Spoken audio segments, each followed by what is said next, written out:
Yes, everyone, and welcome back to the Irish Hotspur. And this is a new show coming to you every single Monday. So hopefully you enjoy it. And it's basically where me and Sean just sort of have a little chat, a discussion maybe over the weekend's game or whatever sort of riles us up. Some weeks we'll be agreeing, some weeks we'll be disagreeing. So hopefully you enjoy it. But Shawnee, how are you, my man? I'm good, mate. Yeah, good. Listen, on the back of a very interesting opening day, I don't know how you feel, but personally, if you'd offered me a 2-2 draw before the season started, I probably would have taken it, given all the change that's happening at Tottenham. But on the actual, on the day, I feel like we probably, if any team deserved to win it, it's probably us. Lots of things to talk about, right? Yeah, look, there's a lot of positives to take away. There are a few concerns that we do have that we'll get onto. But, largely over the game, Sean, I think it was largely positive. I think first 45 minutes is most excited I've been watching Tottenham in a long time. It absolutely flew by. However, the second half sort of petered out a little. And there's things from preseason that have maybe come back to haunt us, like trying to give everybody 45 minutes there for the last 20 minutes of the game today. I thought the press was sort of way off it. And I think that's due down to fitness issues, me personally. But Sean, let's get on to some of the concerns. I mean, two that we're definitely going to talk about today. The first one is Vicario, and then the second one will be the lack of creativity. But Sean, let's start with Vicario. What concerns you about Vicario? A lot, mate, if I'm honest. I'm not suggesting I made my mind up. Of course, I want this guy to bed in. It was his debut. He's playing with a front, a four in front of him. A lot of them were making their debuts as well. Like there was so many new things going on. So I'm certainly not going to sit here and tell anybody or tell you guys that I'm overly concerned or that I worry about the longevity of this scenario. I think that what I have seen, though, over preseason from him and what I saw today, there's a couple of consistent themes that do concern me. And it's not about his shot stopping. It's not about, I don't think that any of the goals that he has conceded today or over the preseason have necessarily been his fault. It's more around the decision making. I think maybe 3 times, 4 times today, I saw when Brentford did break and the ball was put over the top towards Wissa or Henry or Mbeumo, that the goalkeeper, Vicario, trying to play the sweeper keeper, he starts to move out. He starts to run to try and intercept, then changes his mind. And I feel like those sorts of scenarios are going to come back to bite us. He needs to be more clear and concise in his own thought processes, whether they're the right ones to come and approach for or not to. I've seen scenarios that didn't punish us today, but I've seen a few examples where he has looked like he's trying to talk to the defenders and he's changed his mind. The defenders aren't sure whether he's going to come and get it. His positional play is a little bit off to me. And I just feel like, I'm sure he'll learn. I'm sure he's going to be fine.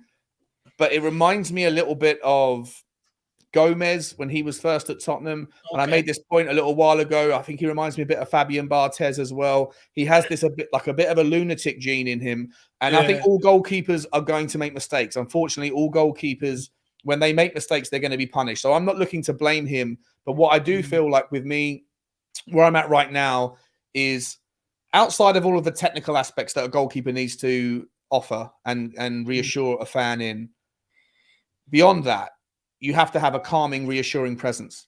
And you have to have someone that you can have faith in that can calm things down, that when the ball gets put back to him, he's going to find the right pass, easy passes, difficult passes, whatever. But when his decision-making is under duress, thus far, for me, he hasn't really settled me at all. And I feel like I really hope that he calms down and it's just early jitters. And I hope that it's not something that we're going to see too much more of. But I kind of feel like he has that lunatic gene in him, which does worry me a little bit. Do you know what? I hear the concerns. My dad's been saying it to me sort of all preseason. He says, Dave, I don't know about that goalkeeper. And there was a couple of moments near the end where he sort of was coming out his box, and one of them, if the Brentford player had got it on target, we would have lost that game 3-2. I think he could have done better with the Van der Ven goal as well, personally. I know Van der Ven stuck his foot out and got a bit of deflection on the ball, but it was still more or less in Vicario's part. I thought maybe he could have done a bit better there on that one. But Shawnee, do you think that, because it's concerning, right? Because you got Fraser Forrester, who was decent for us as deputy last year. He's out with his back right now. And you see him at Leicester last season. They got rid of Schmeichel. They brought in a goalkeeper who just wasn't up to the task. along with a backline that concedes goals, and they end up paying the price with it in terms of being relegated. Now, I don't think we'll get relegated, but do you think we might have to look at decisions there?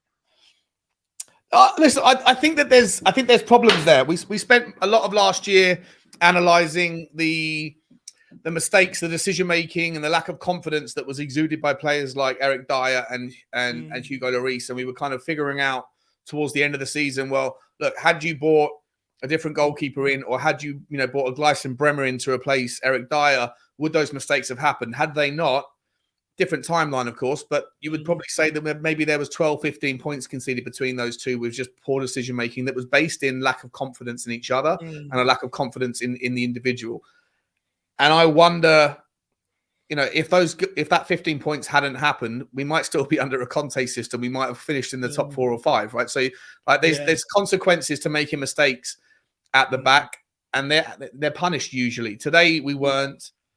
I do think, though, that, like I said before, I'm not in any way calling the early goose on this one. I really don't want anyone to think that I'm saying that I'm terrified of this guy, but you've got to call it as you see it. I haven't seen anything really, in today's 90 minutes plus over the last 3 or 4 preseason friendlies that really makes me feel like he's a calming influence. And when you do have a new back 4 in front of you, you need your goalkeeper to be that kind of calming, reassuring influence. I hope he can figure it out very quickly.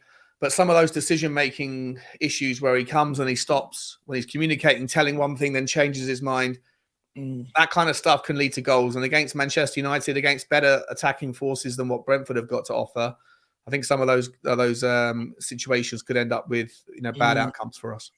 Yeah, look, I don't necessarily disagree with that. What I will say is it's a precarious position to be in, because it's one of them, right? You could sit here and argue, give it time. The fact that Van de Ven is sort of new in front of him with Edozie, it's a whole new defense for Vicario.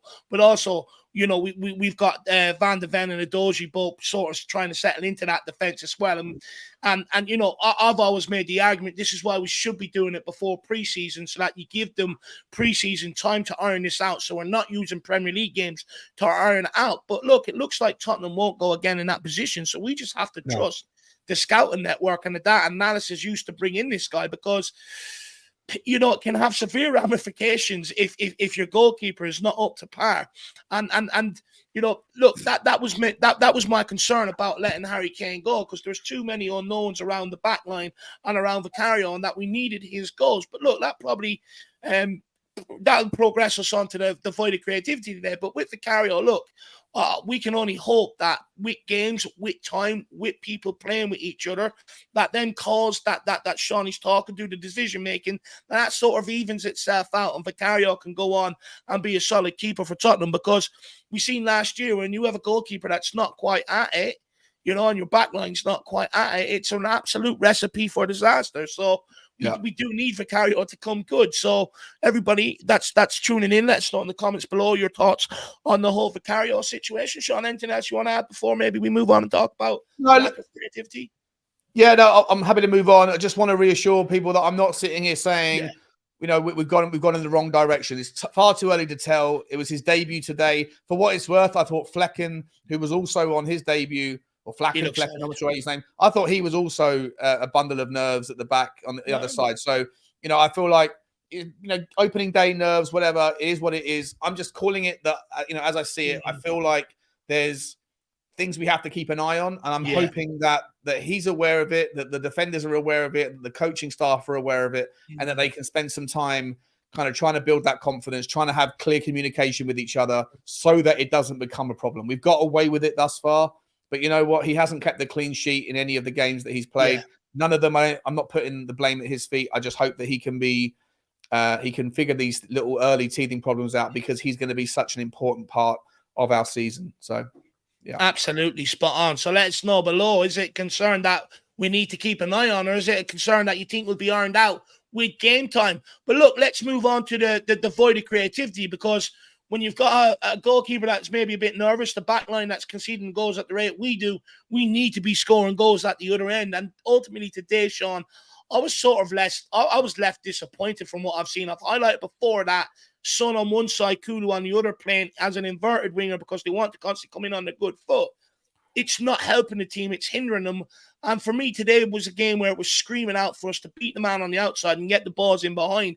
And it didn't happen. But a lot of the time as well, we were happy just to sort of keep ball. I think there's one stage, Basuma and Emerson passed like 4-5 yard passes back and forth between them. And it's like, it's 2-2. Let's go for the game. Let's go and make something happen. But ultimately, I thought the longer the game went on, the worse we got creativity-wise. And I really worry about Richarlison as well. Yes, you could argue that there wasn't exactly a load of chances put on a plate for him, but at Premier League level, you might only get 2 chances in some games, and you have to take them. But also, there was twice in the first half, Maddison went to link up to him, and as soon as the ball got to Richarlison, it bounced off him, much like last season. And I'm very concerned about our front three. I think Ange Postecoglou has a lot of headaches, a lot of experimenting to do, Sean. Yeah, I completely agree 100% with what you said. Look, I'll be entirely honest. I wasn't that impressed with Sonny again on the left-hand side today. I thought he, didn't want to take players on. But at the same time, I do want to caveat what I'm about to say, because I'm going to give Sonny the benefit of the doubt in a couple of reasons. I actually think that he did whip the ball in and do some good bits with his crossing. But I don't think that Richarlison was ever in the right position. His timing wasn't on point like it should have been. So I think Sonny did do his job 2 or 3 times. There was moments where I thought he slowed the ball down, and I think you can make the same argument for Decky. Where I would say that Decky's strengths were today were actually winning the ball back, some of the off-the-ball stuff, which is an important, criteria for people in the front. Obviously, their main job is to get the ball and create with it and create opportunities.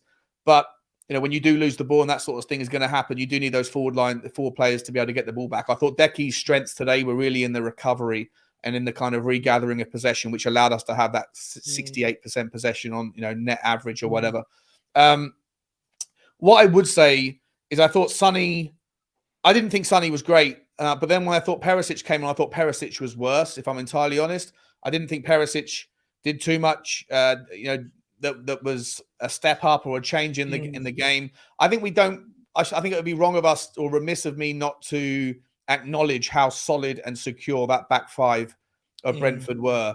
Brilliantly organised, brilliantly stable. They parked the 5, then they parked 3 in front of it. It looked quite reminiscent to how Tottenham used to represent our kind of off-the-ball stuff last season and the season before. But you're right. There was, especially in the first half, the first sort of 20 minutes, we weren't creating enough. And again, I agree with you. As the game progressed through the second half, it looked like we had tired legs and kind of run out of ideas. There was a lot of recycling going left to right, but not really anything that looked like they were kind of challenging. Maybe there was a call for some different substitutions. I think maybe Solomon could have offered something else. But ultimately, mate, the main problem for me at the moment is if we're going to lose Harry Kane. Had Harry Kane been on the pitch today, I think we would have won the game. Yeah, I think we would have won the game. 2 or 3 moments that would have fallen to his feet rather than Richarlison's. The chances would have been taken, and that to me is an issue. I do think we need to go again in the market and pretty soon. I know Ange said a couple of days ago yesterday in the embargoed section of the press conference that the first thing is we've got to shift some players out and then we'll see where we sit and go again.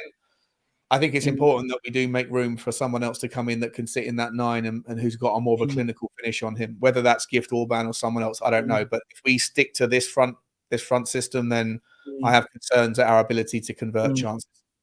No, 100%, and I agree with you. I think, look, there is an element to that if when you say Brentford deserve credit for the way they set up, I think they do, right? They were disciplined, but I don't think we done enough to move them around. Every time we got the ball, we kept on coming back inside, and ultimately we ended up just playing in front of their block, and that's not what you need to do against them teams. You need players that are going to get on the ball, drive at people, and take people out the game. I've seen Basuma try it at times, but when we got up to that forward area, no one had any idea what to do with the ball. It was largely frustrated. But when it comes to Richarlison, look, I like the guy, and I thought as a backup striker to Harry Kane, I thought, a decent piece of business. But since we've signed him, he's just been ultimately frustrating. And this has been my bugbear all summer long about taking Harry Kane out of the team, is that you need his goals. There's a big deal made about everyone's going to pitch in with goals, which to a certain degree is true. But there wasn't enough talk about how many goals Furuhashi got at Celtic for Ange Postecoglou. And we can see today that despite all that beautiful football and all that build-up play, we need a striker that is absolutely clinical in front of goals. We cannot persist this season with just Richarlison. So, Sean, what degree do we go into that market with? Because I hear a lot about Gift Orban, right? For me, I think it's a bit of a gamble to a certain degree, because he's only Massive scored in the gamble. Belgian league and he's only scored in the Norwegian league. I think Massive gamble. personally we need someone that's proven at this level. But I'd also caveat that with, where's the money going to come from? Including Kulusevski and Pedro Porro, we've spent 193 million euros this summer. We've got a squad of 32 players or 34 players that need to be whittled down to 25. And I'd argue there's not much resale value within what we've got to sell. And I think they're going to use that Kane money to bring down our net spend this summer, because we usually average out about 100 million per sort of summer transfer window. So what degree do we need to go into the market with, and where's the money going to come from? So I think we do need to go big. There's a lot to break down in that question. I think the first, no, I love it. I love it because it allows me to go off on a different tangent. First and foremost, I would say that there's 50 million quid that wasn't taken from the 150 million quid from last summer that was had initially until Christmas to draw down. Then in the January or February results, Daniel Levy promised that they would take it. They haven't taken it yet. There's no promise that or guarantee that it has to go into the football, but they did promise they would take it, according to Ali Gold. So I'm holding Daniel Levy's feet to the fire on that. I want that 50 million quid added in. I don't personally count Decky or Porro's money into this. I know that it technically accounts now, but you know what? If that is counted now, then what happened in January, it was a nothing affair. What happened last summer's numbers don't count. If you write down Harry Kane's money and you discount the Porro money and the Decky money, then actually the numbers look fairly insignificant when it comes to giving this guy, Ange Postecoglou, the tools that he needs for the rebuild, for an entire new transformation. For me, there is absolutely no justification for Daniel Levy to find an excuse why not to go again. I do think, whilst I agree with you that a lot of the players that are on the books that we're trying to get rid of, there might not be a massive amount of resale value. I think there are in a couple of places, depending on where we go. If you let go of Højbjerg, I think you could find 25 to 30 million. Yeah, fair point. Might not necessarily be all up front. Maybe it's a loan with an option or an obligation. I think there might be something in the Joe Roden deal with an obligation to buy that can give us something back. Not sure what he's going to do with Brian Hill. Don't know if that injury is going to kind of curtail it. But I think that there's options there. I think maybe there's 50, 60 million quid that we could find from the assets that we have. Not a lot, but at this time and this stage of our rebuild, with what's just gone on, with the fact that there's a lot of pressure from the supporters' trust and elsewhere on the board, I really do expect them over the next 3 weeks to find the money from wherever it needs to come from to go again. What I would say, mate, is today, the last part I'll say on this is today, the exposure of the lack of creativity has rebalanced for me the priority list. I used to be, if there was 100 million quid in Harry Kane's budget that was all going to get re-put back into the club, I would say go and get Gift Orban if that's going to cost you 25. And then with the other 75, well, that costs you 30. The other 70, you go and figure out the centre-back. To be entirely honest, I actually think that what has been exposed today, and I'm not sitting here saying Emerson Royal had a bad game, because I don't think he did. I think that his instruction was to sit narrow. And that's what he's asked to do. He was doing what he had to do, and there has to be a sacrifice. You can't cover all the areas of the pitch. But for me, I think that we do need a player that can be a bit of a utility, that a player that can sit in there and cover the centre-back scenario for when Romero goes off or for when Van der Ven's injured or whatever else, but also give some cover to the right back. So someone like Benjamin Pavard, not the player he once was, but a great player that can play in that in that kind of utility player. Someone like Geertruida as well, for the Dutch guy. He can play right back, right-sided centre-back, left-sided centre-back, and in the six. Really like him. Utility player that's going to get minutes. And I do think you also have to then go, sorry, I'm rambling here, but I do think you also have to go for a forward. If it's going to be Gift Orban, it is a risk. He's not going to be cost the world, but I do think he is someone that can maybe take the reins. But if you really want someone that you know is going to do it, then you have to take a punt either on Ivan Toney, which won't happen until January, or maybe someone like Dusan Vlahovic. I think those two are the sort of players that you know are going to be able to fit the system, and you know are going to be able to create, and take those chances. For me, I think, look, you've got to try and go all in on someone like Dusan Vlahovic. He's a striker that you're going to have around for about a decade. You know, he's got the attributes to be able to play in the Premier League. And for me, I don't think we can afford to wait till January, because by then you could find yourself in an awful lot of trouble. And look, the only reason why we talk about these concerns is because we're of the opinion that we want to give Ange the very best possible chance to succeed. And at the end of the day, as good as a coach you can be, you also need the tools to be able to do your job. And taking 30 goals out of the team, changing your goalkeeper, having a new back line where you still need a bit more strength and depth to it, like Sean was talking, they're ultimately things that are going to hold you back and come back and bite you at some point. So it's imperative that Tottenham get this done so we don't fall behind. We can't afford to give the likes of Brighton another year, you know, advancing on their model, Newcastle another year, advancing the way they're going. Because eventually, you know, that gap is just going to keep getting bigger and bigger and bigger with the way we operate. So we need to close that gap, and we need to do it as soon as possible. But look, you know, I think thank you very much to Shawnee for his time for this. Hopefully everyone out there has enjoyed this. Go ahead, Shawnee. Sorry, I just want to clarify. So your number one target is Dusan Vlahovic, is it? Well, I'd take Dusan Vlahovic. I think there's other players around that you can go and get striker-wise that, you know, will come in and get you goals. But for me, you've got to prioritize a striker. This is my biggest problem all summer about selling Harry Kane. It's like you need someone that's going to finish off their moves, that shows that composure. Look, if Ivan Toney wasn't banned, I'd say go and get him. You know, he takes free kicks, scores penalties, good hold-up player, knows where the back of the net is. But we can't afford to wait until January. So Tottenham have to identify someone. And it has to be someone that is more or less, you shell out the money, it's more or less a guarantee rather than a risk. Because we've took risks too long. We remember we brought in Vincent Janssen from the Dutch league. It ended up coming back to bite us. But on the other scale, when we've gone and spent big before, unlike Soldado, who was proven at the time in Spain, it's come back to haunt us. So for me, you know, it's got to be someone of the ilk of a Dusan Vlahovic, or someone that's already Premier League proven that can score goals at this level. Because if not, it will come back to haunt us. Yeah. No, listen, I agree with you. I mean, I like Gift Orban. Like, you can only judge it. The guy can only score against what's in front of him. Yeah. You know, you look at the ratios of the, you know, I think it's like a goal or assist, or a goal contribution every 65, 70, 75 minutes, depending on what period and where he was playing over the last 2.5 years. The guy's only been playing sort of top level football for 2.5 years. You know, he hasn't really benefited from, you know, the youth system anywhere he's been. He got the fastest hat trick. There's things about him where I just say, you know, how else are you supposed to judge a guy apart from on what he's done in front of what he's been asked to do it, you know?